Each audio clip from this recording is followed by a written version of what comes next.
Hi എല്ലാവർക്കും നമസ്കാരം. എഡ്യൂപോർട്ടിൻ്റെ 8ാം ക്ലാസ്സിൻ്റെ ഓണം എക്സാം പ്രഡിക്ഷൻ വീഡിയോയിലേക്ക് എല്ലാവർക്കും സ്വാഗതം.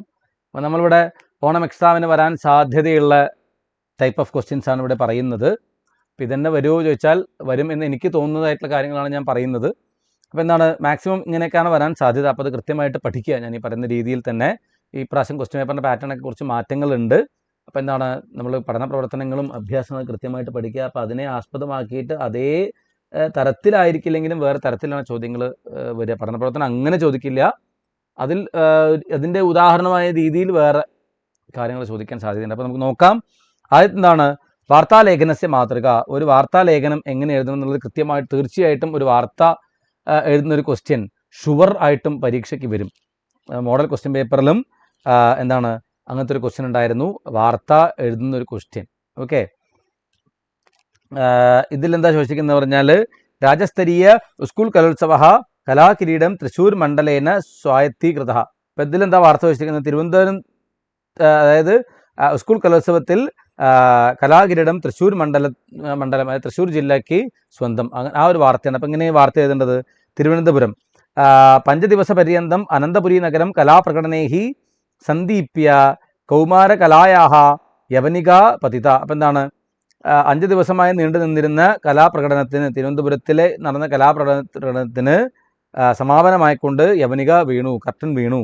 എന്താണ് അന്തിമ നിമേഷം യാവത് ആകാംക്ഷാം പൂരയിത്വ തൃശ്ശൂർ മണ്ഡലേന കലാകിരീടം സ്വായത്തീകൃതം. അപ്പം എന്താണ് അന്തിമ നിമിഷം വരെ ആകാംക്ഷയോടുകൂടി നിന്നിട്ട് തൃശ്ശൂർ മണ്ഡലമാണ് എന്താണ് കലാകിരീടം സ്വന്തമാക്കിയത്.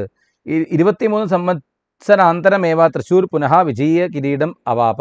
23 വർഷങ്ങൾക്ക് ശേഷമാണ് വീണ്ടും തൃശ്ശൂർ കലാകിരീടം സ്വായത്തമാക്കുന്നത്. പൂർവം 1994 1999 വത്സരയോഹോ മണ്ഡലേന അനേന പ്രഥമസ്ഥാനം അവാപ്തം ആസീത്. എന്താണ് 1994-ലും 99-ലുമാണ് ഇതിനു മുന്നേ അവർ എന്താണ് കിരീടം നേടിയിരുന്നത്. പാലക്കാട് മണ്ഡലേന സഹ അനുനിമിഷം പ്രതിയോധ്യ. പാലക്കാട് മണ്ഡലത്തിനൂടെ ഓരോ നിമിഷവും എന്താണ് മത്സരിച്ചു കൊണ്ട് ഏകമംഗം അധികം അവാപ്യ, 1 പോയിന്റ് അധികം വാങ്ങിയിട്ടാണ് തൃശ്ശൂർ മണ്ഡലം വിജയകിരീടം അധാരയത്, തൃശ്ശൂർ മണ്ഡലം വിജയകിരീടം ധരിച്ചത്. സംസ്കൃതോത്സവേ 15 അംഗാൻ അവാപ്യ. സംസ്കൃതോത്സവത്തിൽ 15 പോയിന്റുകൾ നേടി മലപ്പുറം പാലക്കാട് കാസർഗോഡ് മണ്ഡലാനെ പ്രഥമസ്ഥാനം പ്രാപ്നുവൻ. മലപ്പുറം പാലക്കാട് കാസർഗോഡ് എന്നീ 3 ജില്ലകൾ പ്രഥമസ്ഥാനം നേടി എന്ന്. ഇത്തരത്തിലുള്ള ചോദ്യം എന്തായാലും പരീക്ഷ നിർബന്ധമായിട്ടും വരും കേട്ടോ. ഇനി അടുത്തത് യാത്രാമധികൃത്യ ദൈനികീ രചന. ദൈനികീ രചന നോക്കുക. ഒരു എന്താ പറയുക, ദൈനികി എഴുതാനാണ്, ഡയറി എഴുതാനാണ്. തീർച്ചയായിട്ടും ദൈനികി രചന ഒരു ക്വസ്റ്റ്യൻ എന്താണ് ഇത് വരും. അപ്പം എന്താണ് കൃത്യമായിട്ട് ഇത് പഠിക്കുക. ഈ ദൈനികി രചനയുടെ ഈ ഒരു കാര്യം നമ്മൾ ലൈവിൽ പറയുന്നതായിരിക്കും. അപ്പോൾ എന്താണ് ആ ലൈവും നിങ്ങൾ കാണുക. ദൈനികി രചന പഠന പ്രവർത്തനങ്ങളുടെ ഒരു ലൈവ് വരുന്നുണ്ട്, അതിൽ കൃത്യമായിട്ട് ഡീറ്റെയിൽ ആയിട്ട് ഇത് പറയുന്നുണ്ട്. അപ്പോൾ ദൈനികി രചന നിർബന്ധമായിട്ടും ഇതവിടെ കൊടുത്തിട്ടുണ്ട്, ഇത് നോക്കുക എന്താണ് എന്നിട്ട് പഠിക്കുക. ഓക്കെ, തീർച്ചയായിട്ടും ദൈനിക രചന എഴുതാൻ ഉറപ്പായിട്ട് ഉള്ള ക്വസ്റ്റ്യൻ ആണ്, അത് പഠിക്കുക.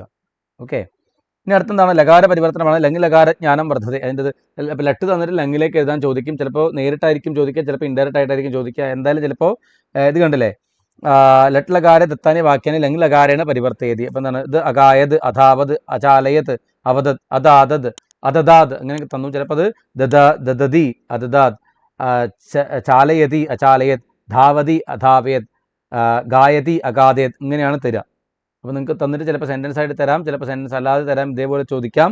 അപ്പോൾ എന്താണ് എങ്ങനെ ചോദിച്ചാലും തിരിച്ചും മറിച്ച് ചോദിച്ചാൽ നിങ്ങൾക്ക് എഴുതാനുള്ള ഒരു ടൈപ്പ് ഇങ്ങനത്തെ ഒരു ക്വസ്റ്റ്യൻ എന്തായാലും പരീക്ഷയ്ക്ക് ഉണ്ടാവും. ഇനി അടുത്തത് കൃദ്വാന്തം ലബന്ധം തുമുന്നന്തം. ഇതും തീർച്ചയായിട്ടും വരാൻ സാധ്യതയുള്ള ടൈപ്പ് ഓഫ് ക്വസ്റ്റ്യൻ ആണ്. ചിലപ്പോൾ പാരഗ്രാഫിൽ നിന്ന് ഒരു പാരഗ്രാഫോ അല്ലെങ്കിൽ ഒരു കവിതയോ അല്ലെങ്കിൽ ചോദിച്ചിട്ട് അതിൽ നിന്നും കൃദ്വാന്തമായിട്ടോ ലബന്ധമായിട്ടോ തുമുന്നന്തമായിട്ടോ ഉള്ള പദങ്ങൾ 1 2 അല്ലെങ്കിൽ കൂടുതലോ എഴുതാൻ ചോദിക്കാം. ചില പാരഗ്രാഫ് വന്നിട്ട് ചോദിക്കാം. അപ്പോൾ ഏത് തരത്തിലും ഈ ചോദ്യങ്ങൾ പ്രതീക്ഷിക്കണം എന്നർത്ഥം. അടുത്തത് യഥാ തഥാ ഉപയുജ്യ വാക്യ പരിവർത്തനമാണ്. യഥാ രോഗഃ ജായതേ തഥാ ആതുരാലയം പ്രവിശതി, യഥാ കാലഃ ഗച്ഛതി തഥാ പരിണാമഃ സംഭവതി. അപ്പോൾ യഥാ തഥാ യൂസ് ചെയ്തിട്ട് എഴുതുന്ന ഒരു ക്വസ്റ്റ്യനും എന്താണ് പരീക്ഷയ്ക്ക് നിർബന്ധമായിട്ടും ഉണ്ടാകും. ഓക്കെ, ഇനി അടുത്തത് ലകാര പരിവർത്തനം. ഇത് ഞാൻ പറഞ്ഞു ഓൾറെഡി, ലങ് ലകാരത്തിലേക്ക് മാറ്റാനുള്ളതാണ്. അത്തരത്തിലൊരു ക്വസ്റ്റ്യൻ വരും. ഇനി അടുത്തത് ഭിന്നം ഗണം ചിത്വാ ലിഖിത. ഭിന്നമായിട്ടുള്ള ഗണം. ഇപ്പം നിങ്ങൾക്ക് അർത്ഥങ്ങൾ സാധാരണ മീനിങ് അങ്ങനെ ചോദിക്കാറാണ് പതിവ്. പക്ഷേ എന്താണ് ഇപ്രാവശ്യത്തെ പാറ്റേണിൽ ഒരു ചെറിയ വ്യത്യാസം കണ്ടു.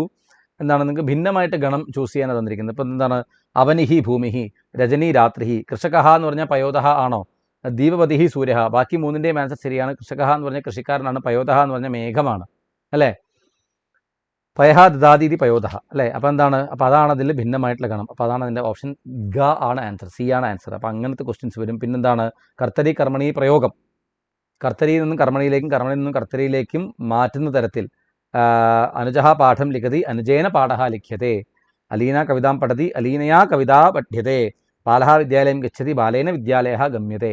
അപ്പോൾ ഇത്തരത്തിലുള്ളൊരു ചോദ്യവും തീർച്ചയായിട്ടും നിങ്ങൾ എന്താണ് പരീക്ഷയ്ക്ക് ഈ 2 തരത്തിലുള്ള ക്വസ്റ്റ്യൻ നിങ്ങൾ എന്താണ് പ്രതീക്ഷിക്കണം തീർച്ചയായിട്ടും. ഇനി എന്താണ് ഗ്രന്ഥകാരന്മാരും അവരുടെ ഗ്രന്ഥങ്ങളും. ഇത് ചിലപ്പോൾ മാച്ച് ദി ഫോളോയിങ് ആയിട്ടോ പാരഗ്രാഫായിട്ടോ എന്താ പറയുക ബ്രാക്കറ്റിൽ തന്നിട്ടോ ഒക്കെ ചോദിക്കാൻ സാധ്യതയുണ്ട്. ഗ്രന്ഥകാരന്മാരും അവരുടെ ഗ്രന്ഥങ്ങളും. അപ്പം അതും എന്താണ് നിർബന്ധമായിട്ടും നോക്കി വെക്കുക. സുബന്ധു വാസവദത്ത, ദണ്ഡി ദശകുമാരചരിതം, ബാണഭട്ട കാദംബരി ഹർഷചരിതം, ഇങ്ങനെ. പിന്നെ രഘുവംശം കാളിദാസരാണ്, കുമാരസംഭവം കാളിദാസ ആണ്, കിരാതാർജുനീയം ഭാരവി, ശിശുപാലവധം മാഘ, നൈഷധീയ ചരിതം ശ്രീഹർഷ. അപ്പോൾ ഈ തരത്തിലുള്ളൊരു ക്വസ്റ്റ്യനും പരീക്ഷയ്ക്ക് നിർബന്ധമായിട്ടും വരാൻ സാധ്യതയുണ്ട്. അപ്പോൾ അതും പഠിക്കുക. ഇനി എന്താണ് മൊത്തത്തിൽ ഈ പറയാത്തതിൽ ഏതെങ്കിലും ഉണ്ടെങ്കിൽ അതും കൂടി ഒന്ന് പറയുകയാണ് ഇവിടെ. സമാനാർത്ഥക പദം ചിത്വ ലിഖിത, സമാനാർത്ഥക പദം ചിലപ്പോൾ അങ്ങനെ ചിത്വ മീനിങ് ബ്രാക്കറ്റ് നിർത്തി എഴുതാനുള്ള ചോദിക്കാം. ലങ് ലകാര രൂപ പരിവർത്തനം അത് പറഞ്ഞിട്ടുണ്ട്, പഠതി അപടത് മാറ്റി എഴുതുക. ഗദ്യം പഠിത്വ പ്രശ്നം ഉത്തരേത, ഗദ്യം പഠിച്ചിട്ട് പ്രശ്നം എഴുതുക, പദ്യം പഠിച്ചിട്ട് പ്രശ്നം എഴുതുക. ഗദ്യക്രമം അല്ലെങ്കിൽ ശ്ലോക അന്വയം ലിഖിത അത് ചോദിക്കാൻ സാധ്യതയുണ്ട്. സെപ്പറേറ്റ് ആയിട്ട് ഇവിടെ ഇത് നിങ്ങൾക്ക് PPT ആയിട്ട് കാണിച്ചത് ഓൾറെഡി ടെക്സ്റ്റ് ബുക്കിലുണ്ട്, നമ്മുടെ ലൈവിലും പറഞ്ഞിട്ടുണ്ട്, ചാപ്റ്റർ എടുക്കുമ്പോഴൊക്കെ പറഞ്ഞതാണ്. അതുകൊണ്ടാണ് ഇവിടെ പ്രത്യേകിച്ച് അത് എടുക്കാത്തത്. ലൈവിൽ നമ്മളത് പറയും, ഓക്കെ, അതുകൊണ്ടാണ് ഇവിടെ പറയാത്തത്. പിന്നെന്താണ് പ്രാദേശിക ഭാഷായം ലിഖിത, നമ്മുടെ പ്രാദേശിക ഭാഷയിൽ ട്രാൻസ്ലേറ്റ് ചെയ്തിട്ട് എഴുതാനുള്ളത്. പിന്നെയോ പ്രസ്താവന പഠിത്വ പ്രശ്ന ഉത്തരത, പര്യാവരണ പ്രദൂഷണം നിരുദ്ധം കാര്യമസ്തി, വൃക്ഷരോപണം പ്രകൃതേഹേ ഹിതായ ഭവതി. ഇനി എന്താണ് ഈ പ്രസ്താവന പഠിച്ചിട്ട് ശരിയാണോ തെറ്റാണോ എന്ന് എഴുതാൻ, ഏതാണ് ശരി തെറ്റെന്ന് എഴുതാൻ. പര്യാവരണ പ്രദൂഷണം നിരുദ്ധം കാര്യമസ്തി, പര്യാവരണത്തെ ദൂഷണം ചെയ്യൽ നിരുദ്ധമായ കാര്യമാണ്. വൃക്ഷരോപണം പ്രകൃതേഹേ ഹിതായ ഭവതി, മരം കുഴിച്ചിടുക, വൃക്ഷം രോപണം പ്രകൃതിയുടെ ഹിതത്തിനായിട്ടുള്ള കാര്യമാണ്. അപ്പോൾ അതിലേതാണ് ഉഭയമപി സാധു ഉഭയമപി അസാധു, 1 സാധു 2 അസാധു, 2 സാധു 1 അസാധു എന്നാണ് അതിൽ ഉഭയമപി സാധു ഒന്നാണ് അതിൻ്റെ ആൻസർ. അപ്പോൾ ഇങ്ങനത്തെ ടൈപ്പ് ഓഫ് ക്വസ്റ്റ്യൻസും പരീക്ഷയ്ക്ക് വരാൻ സാധ്യതയുണ്ട്. അപ്പോൾ നിങ്ങൾ എന്താ ചെയ്യേണ്ടതെന്ന് പറഞ്ഞാൽ ടെക്സ്റ്റ് ബുക്ക് കൃത്യമായിട്ട് പഠിക്കുക, അതേപോലെ പഠന പ്രവർത്തനങ്ങൾ കൃത്യമായിട്ട് നോക്കുക. പിന്നെന്താണ് കാര്യമായിട്ട് എന്താ പറയുക നോട്ടൊക്കെ പ്രിപ്പയർ ചെയ്തിട്ട് തന്നെ പഠിക്കുക. ഈ പറഞ്ഞ രീതിയിലുള്ള ക്വസ്റ്റ്യൻസ് ഒക്കെ തിരിച്ചും മറിച്ചും ചോദിക്കാൻ സാധ്യതയുണ്ട്. നമുക്ക് ടെക്സ്റ്റ് ബുക്കും പഠന പ്രവർത്തനങ്ങളും കൃത്യമായിട്ട് അറിഞ്ഞാൽ എങ്ങനെയൊക്കെ ചോദ്യം ചോദിച്ചാലും നമുക്ക് എഴുതാൻ പറ്റും. അപ്പോൾ നമ്മളെ കൺഫ്യൂസ് ചെയ്യിക്കുന്ന തരത്തിൽ ക്വസ്റ്റ്യൻസ് വന്നാൽ പോലും എന്താണ് നമുക്ക് അത് എഴുതാൻ പറ്റും. ഓക്കെ, അപ്പോൾ ഇതാണ് ഇവിടെ ഈ വീഡിയോ അവസാനിക്കുകയാണ്. അപ്പോൾ നിങ്ങളെല്ലാവരും നല്ലപോലെ പരീക്ഷ എഴുതുക, നല്ലപോലെ പ്രിപ്പയർ ചെയ്യുക. ഈ പറഞ്ഞ ഭാഗങ്ങൾ ഞാൻ ഈ പറഞ്ഞ രീതിയിലുള്ള ക്വസ്റ്റ്യൻസൊക്കെ നിർബന്ധമായിട്ടും പരീക്ഷയ്ക്ക് ഇതിൽ ഈ തരത്തിലാണ് ക്വസ്റ്റ്യൻസ് മാക്സിമം ചോദിക്കാൻ സാധ്യത. അപ്പോൾ ഈ തരത്തിൽ കൂടി എന്താണ് പഠിച്ചു വെക്കുക. ഓക്കെ, അപ്പോൾ എല്ലാവർക്കും ഓൾ ദി ബെസ്റ്റ്. ടാറ്റ.